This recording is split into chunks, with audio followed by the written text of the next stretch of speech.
Hello दोस्तों, कैसे हो आप लोग। आशा उम्मीद करता हूँ कि आप सभी काफी अच्छे होंगे, तैयारी भी बहुत जम के कर रहे होंगे। दोस्तों, जो हमारी रमेश सिंह की इकोनॉमिक्स चल रही है उसमें चैप्टर 2 चल रहा है, जैसा कि आप जानते हैं। और मैं पार्ट वाइज मैं आपको बता रहा हूँ, छोटी छोटी वीडियोस बनेंगी। सही रहेगा काफी। चलिए स्टार्ट करेंगे। आज का टॉपिक जो है हमारा वो इकोनॉमिक्स में, इंडियन इकोनॉमिक्स में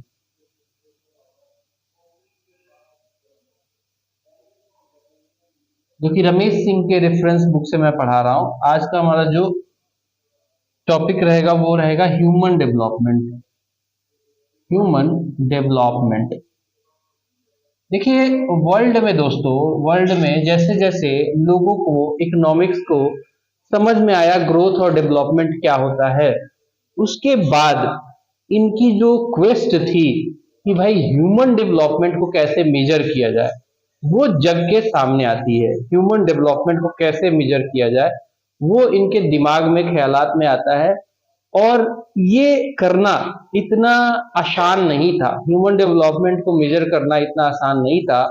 अभी भी आज के डेट में भी ये आसान नहीं है। क्यों? क्योंकि ये एक क्वांटिटेटिव एस्पेक्ट नहीं है, ये एक क्वालिटेटिव एस्पेक्ट है। क्वालिटेटिव एस्पेक्ट है। मैंने आपको बताया था कि क्या होता है क्वालिटेटिव एस्पेक्ट। ठीक है, क्या होता है मैंने पिछली वीडियो में बताया था कि जो क्वालिटेटिव एस्पेक्ट होता है वो सिर्फ ग्रोथ को नहीं मेजर करता है। वो देखता है कि अगर ग्रोथ हुआ किसी भी इकोनॉमी में तो उसका असर, उसका बेनिफिट उस पार्टिकुलर देश के लोगों को, हर समाज के हर वर्ग को मिल रहा है कि नहीं, ये देखा जाता है। ठीक है, तो क्वालिटेटिव एस्पेक्ट में बहुत सारी चीजें आती है, जैसे कि हेल्थ का इंप्रूवमेंट होना, एजुकेशन का इंप्रूवमेंट होना, सेफ ड्रिंकिंग वाटर का मिलना आम जनता को, स्टैंडर्ड ऑफ लिविंग का अपराइज होना, तमाम चीजें इसमें होती हैं। तो ये जो क्वेस्ट है ये स्टार्ट हो गया 1980s में। यूएनओ ने, यूनाइटेड नेशंस ऑर्गेनाइजेशन ने, उसके खासकर एक संस्था है UNDP, united nation development programme ने एक टीम बनाई। ठीक है, एक टीम बनाई। कब बनाई? 1980s में। ठीक है, 1980s में ये टीम बनी। इसके द्वारा यूएनओ की संस्था यूएनडीपी के द्वारा एक टीम बनाई गई। और ये टीम में दो मेंबर थे। ठीक है, इस टीम में दो मेंबर थे। एक थे कौन? पाकिस्तान के बहुत बड़े इकोनॉमिस्ट जिनकी रिसेंटली मृत्यु भी हुई है। इनका नाम है महबूब उल हक। ठीक है, महबूब उल हक इनका नाम है। ठीक है, और रिसेंटली इनकी, मतलब एक साल पहले ही आई थिंक इनकी मृत्यु हुई है। काफी बहुत बड़े एफर्ट के लिए इनका इनका नाम शुमार है कि भाई ह्यूमन डेवलपमेंट रिपोर्ट को फॉर्म करने में इन्होंने काफी मदद की थी। दूसरे जो थे वो थे इंज कॉल। इंज कॉल। ठीक है, ये दो बंदों की टीम बनी थी। इस टीम को टास्क दिया गया था कि भाई कैसे मेजर किया जाए ह्यूमन डेवलपमेंट, वो बताओ, वो बताओ। इन दोनों लोगों ने जो है काफी काम किया और पहला रिपोर्ट जो आया 1990 में आया, ह्यूमन डेवलपमेंट रिपोर्ट करके। ह्यूमन डेवलपमेंट रिपोर्ट करके, एचडीआर जिसे कहते हैं, पहली बार ये जारी किया गया इनके एफर्ट की वजह से।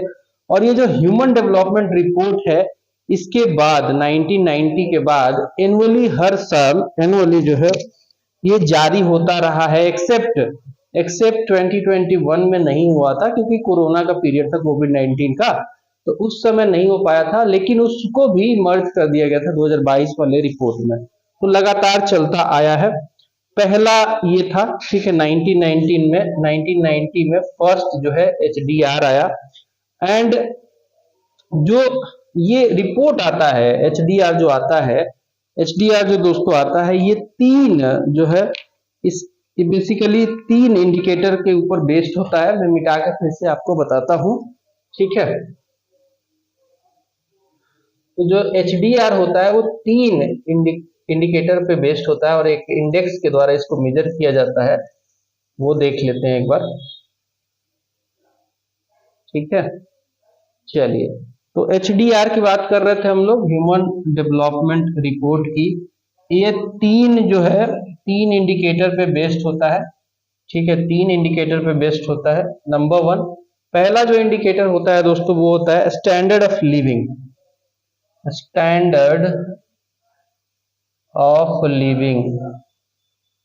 और ये स्टैंडर्ड ऑफ लिविंग जो है किसी भी देश के नागरिक का स्टैंडर्ड ऑफ लिविंग कैसा है, कैसे मेजर करोगे, तो ये मेजर होता है जीएनपी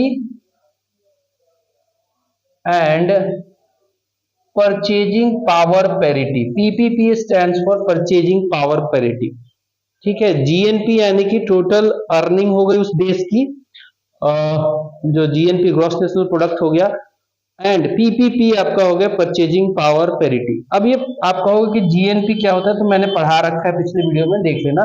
पीपीपी शायद हमने डिस्कस नहीं किया था, तो पीपीपी डिस्कस कर लेते हैं। पीपीपी क्या होता है, परचेजिंग पावर पैरिटी कहते हैं इसे। ठीक है, अब इसको समझने के लिए आप ये समझो कि कुछ गुड्स हैं, मान लो कि कुछ गुड्स हैं जो कि मान लो कि एक बास्केट ऑफ गुड है, जिसमें बास्केट ऑफ गुड है जिसमें सेव है, जिसमें आलू है, जिसमें प्याज है, तमाम ऐसी चीजें हैं।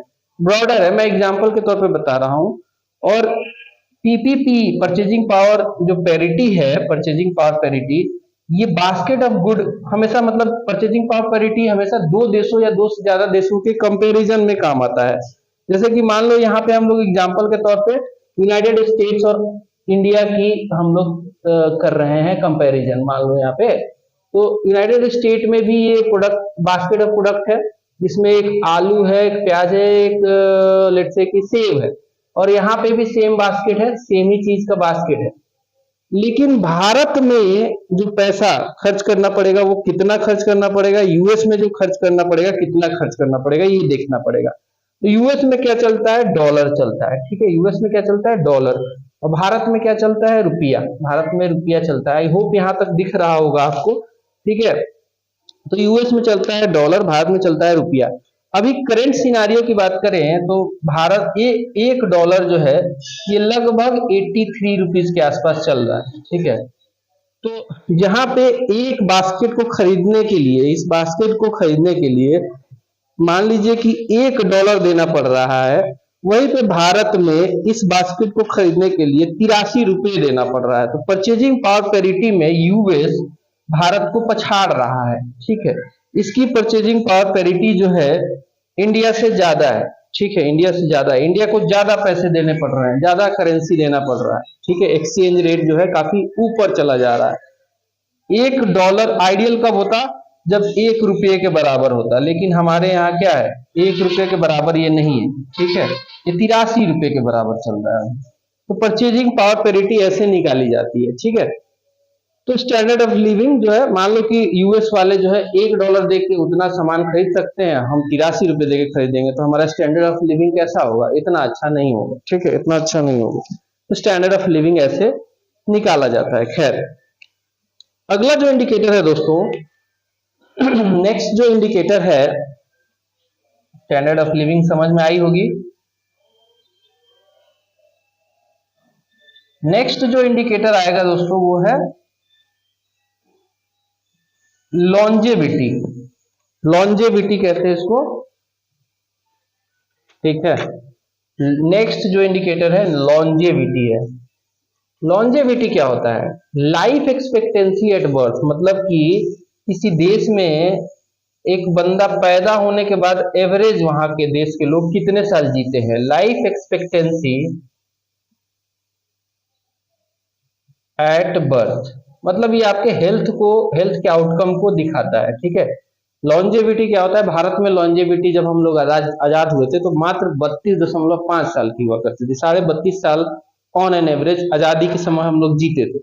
लेकिन आज के डेट में लॉन्जेविटी जो है बढ़ गई है, हमारी लॉन्जेविटी जो है हमारी बढ़ गई है। अभी के डेट में हमारी जो लॉन्जेविटी है लगभग 66 ईयर्स है।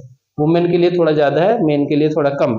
On an average 66 years Bharat में जो है लोग जीते हैं, जो कि कम ही है, बहुत कम है। अगर वही आप चले जाओ भूटान, भूटान नहीं जापान चले जाओ, तो ऑन एन एवरेज लोग 90 ईयर्स से ऊपर जीते हैं। तीसरा जो इंडिकेटर है दोस्तों, जो कि तीसरा इंडिकेटर जो है, जो इंडेक्स बनाता है, वो है नॉलेज। नॉलेज, इन तीन इंडिकेटर के बेसिस पे, स्टैंडर्ड ऑफ लिविंग, लॉन्जेविटी और नॉलेज के बेसिस पे हम निकालते हैं HDR, ह्यूमन डेवलपमेंट रिपोर्ट को निकालते हैं। अब नॉलेज जो है ये एजुकेशनल अटेनमेंट से हम मेजर करते हैं कि भाई आम बंदा जो भारत में है वो कितने साल तक पढ़ता है, वो हम निकालते हैं नॉलेज। ठीक है, नॉलेज में निकालते हैं। ये तीन चीज आदमी में बेसिक चीज है, ह्यूमन डेवलपमेंट के लिए बेसिक माना जाता है। और ये कॉन्सेप्ट HDR का कॉन्सेप्ट है। ये तीनों का जो है इक्वल वेटेज दिया गया है, इस इंडेक्स में इक्वल वेटेज है, यानी कि 0.33 इसका भी है, 0.33 इसका भी वेटेज है, और इसका भी वेटेज जो है 0.33 दिया गया है। तीनों का इक्वल वेटेज इसमें दिया गया है। अब हम बात करेंगे कि इसका स्कोर कैसे निकाला जाता है, कोई कंट्री का स्कोर कैसे निकाला जाता है, उसको देख लेते हैं एक बार।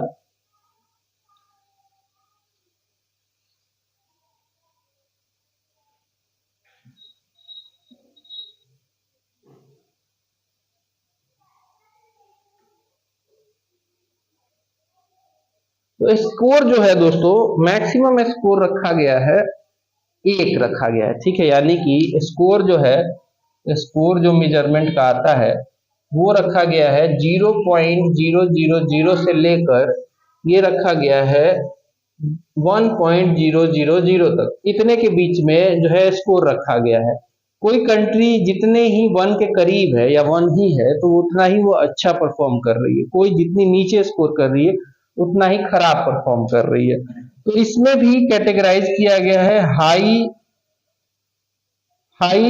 Human development countries, high human development countries, medium human development countries and low human development countries. इन तीन कैटेगरी में वर्ल्ड की कंट्रीज को बांटा गया है। High human development category, medium human development categories and low में बांटा गया है।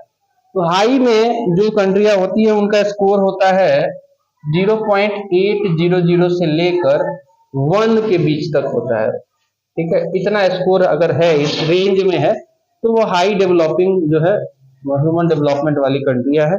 मिड वाले में आता है आपका 0.500 से लेकर इसमें स्कोर आता है 0.799 तक। ठीक है, ये मिड डेवलपमेंट ह्यूमन डेवलपमेंट वाली कंट्रियां होती हैं। और लो डेवलपमेंट वाली जो कंट्रियां होती हैं उनका स्कोर आता है दोस्तों 0.000 से लेकर 0.499 तक आता है। ये स्कोर है लो डेवलपमेंट वाली कंट्री का। हमारी जो कंट्री है वो लगभग इसमें रहती है, मीडियम डेवलपमेंट में रहती है।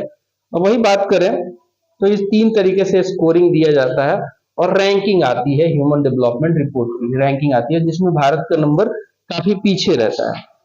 अब ये अप्रोच सबसे बेस्ट तो माना जाता है, लेकिन बेस्ट होने के बाद भी इस अप्रोच का जो है ह्यूमन डेवलपमेंट का जो ये अप्रोच है, बेस्ट होने के बावजूद भी इसके क्रिटिक्स है।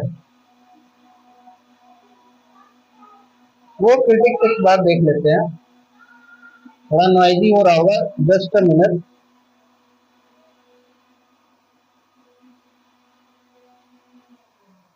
तो क्रिटिसिज्म कैसे किया जाता है? बेसिकली क्रिटिक्स जो है वो दो बातों पे की जाती है। नंबर 1 ये कि इसमें जो है ना मेनली जो है इसमें इकोनॉमिक कहीं ना कहीं आप कह सकते हैं कि इंक्लाइंड है मॉनिटरी एस्पेक्ट से। It is inclined towards monetary aspect. तीनों चीज आप देखोगे तो तीनों चीज मॉनिटरी एस्पेक्ट से डिपेंड करती है। जैसे कि लॉन्जेविटी कब आएगी? जब आप हेल्थ पे खर्च करोगे। ठीक है, खर्च करोगे यानी कि मॉनिटरी एस्पेक्ट हो गया। दूसरी बात यह है कि एजुकेशन कब आएगी, नॉलेज कब आएगा? जब अगेन खर्च करोगे। तीसरी चीज थी कि भाई standard of living, purchasing power parity, तो पूरा एक मॉनिटरी टर्म है। तो it is incline towards monetary aspect. And दूसरा जो है it is not consider, it does not considers, it does not consider ethical aspect, consider ethical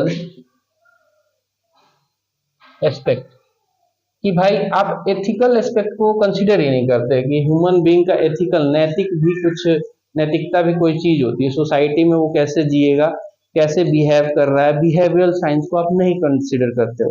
तो ये दो क्रिटिक्स हैं। जिसमें हम बेसिकली हैप्पीनेस वगैरह को नहीं इसमें इंक्लूड करते हैं, that is ethical aspect of the human being. Happiness को हम ये सोच लेते हैं कि भाई कोई बंदा लंबा जी रहा है, लॉन्जेविटी है, स्टैंडर्ड ऑफ लिविंग अच्छी है, नॉलेज है, तो वो हैप्पी है। ऐसा नहीं है। यूएस में बहुत लोग सब कुछ है उनके पास, लेकिन वो खुश नहीं है। तो एथिकल एस्पेक्ट को कहीं ना कहीं हम लोग नहीं कंसीडर करते। These are the critics. So that's all from this video. Human development के बारे में मैंने आपको समझाया। आई होप आपको समझ में आया, और समझ में आया तो डेफिनेटली लाइक कर देना, वीडियो को शेयर कर देना और चैनल को सब्सक्राइब कर लेना। मिलते हैं अगले वीडियो में। Bye bye.